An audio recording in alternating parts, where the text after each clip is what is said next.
విజయవాడ నగర నందు ఎస్సీ వర్గీకరణలో భాగంగా వర్గీకరణ అంశం మీద ప్రభుత్వం తీసుకున్న నిర్ణయానికి ప్రభుత్వానికి కృతజ్ఞతా సభ ద్వారా తమ కృతజ్ఞతలు తెలియజేశారు। ఈ కార్యక్రమంలో సీమాంధ్ర ఎంఆర్పీఎస్ వ్యవస్థాపక అధ్యక్షుడు పందిటి సుబ్బయ్య మాట్లాడుతూ రానున్న స్థానిక సంస్థల ఎన్నికలు ఉద్యోగ అవకాశాల కల్పన కోసం ప్రభుత్వం నిర్వహించే పరీక్షలకు ముందుగానే వర్గీకరణ చేపట్టాలని, మాదిగలు గత 30 సంవత్సరాల నుండి చేస్తున్న పోరాటానికి ముగింపు పలకాలని ప్రభుత్వానికి విజ్ఞప్తి చేశారు। ఈ సందర్భంగా రాష్ట్రంలోని మాదిగ సోదరులు సుమారు 2000 మంది ఈ సభకు హాజరయ్యారు।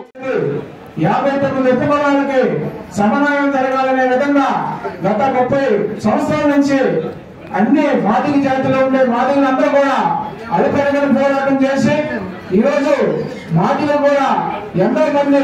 చనిపోయి ఆస్తులు పోగొట్టుకొని ఈ రోజు మాదిగ కుటుంబాలు చాలా ఘోరమైన పరిస్థితులు కూడా ఉన్నాయి। దానికి ఉదాహరణకి ఎస్సీ వర్గీకరణ ఉంటేనే అన్ని ఉపకులాలకు సమన్వయం జరుగుతున్న విధంగా ఈ రోజు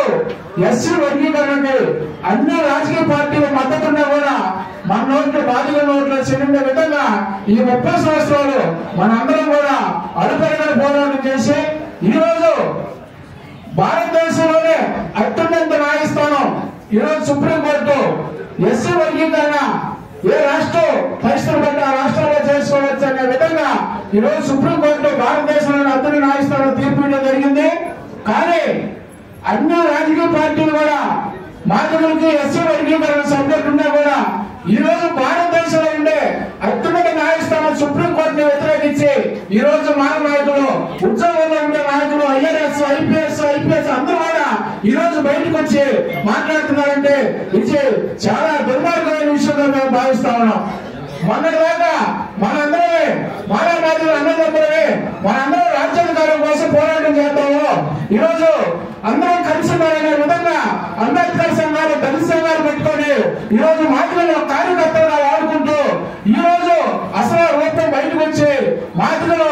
ఎక్కడెక్కడ ఉద్యోగస్తులు ఉన్నారో ఐఆర్ఎస్, ఐపీఎస్, ఎక్స్ఎమ్మెల్యేలు, ఎమ్మెల్యేలు అందరూ కూడా ఈ రోజు రోడ్డు మీదకి వచ్చి ఎస్సీ వర్గీకరణ జరగకూడదనే విధంగా ఈ రోజు కంకణం కట్టుకొని ఉద్యోగస్తులు బయటకు వచ్చి పబ్లిక్ గా మాట్లాడుతున్నారంటే, కానీ మన మాదిగలో ఉండే ఉద్యోగస్తులు ఎక్కడైనా మన మీటింగ్ పిలిస్తే నేను ఉద్యోగస్తులు నేను రాకూడదు, నేను ఇంట్లో తినేసి కొనుక్కొని నిలబడతాననే విధంగా ఈ రోజు మాదిగ ఉద్యోగస్తులు చాలా మంది అంటే ఉన్నారు। కానీ ఈ రోజు ఎంఆర్పీఎస్ ఉద్యమానికి గ్రామాల్లో పనిచేసుకునే వాళ్ళు, కూలి పని చేసుకునే వాళ్ళు, చెప్పులు కుట్టే వాళ్ళు ఈ రోజు 30 సంవత్సరాల నుంచి ఉద్యమాలు నడుపుతా ఉన్నారు। కానీ మన ఎంఆర్పీఎస్ ఉద్యోగస్తులు చాలా తక్కువ భాగంలోనే ఉద్యమాల్లో పనిచేస్తారు। మేము ఉద్యోగస్తులే, మేము రోడ్డు మీద రాకూడదు అనే విధంగా ఈ రోజు మాదిగ ఉద్యోగస్తులు చాలా మంది కూడా బయటకు రాకుండా ఉన్నారు। ఈ రోజు ఎస్సీ వర్గీకరణ కోసం అన్ని రాజకీయ పార్టీలు మద్దతు ఇస్తుంటే ఆ పార్టీలో ఉండే నాయకులు కూడా బయటకు వచ్చేసి ఎస్సీ వర్గీకరణ జరగకూడదనే విధంగా అన్ని రాజకీయ పార్టీలు కూడా ఈ రోజు బ్లాక్ మెయిల్ చేసి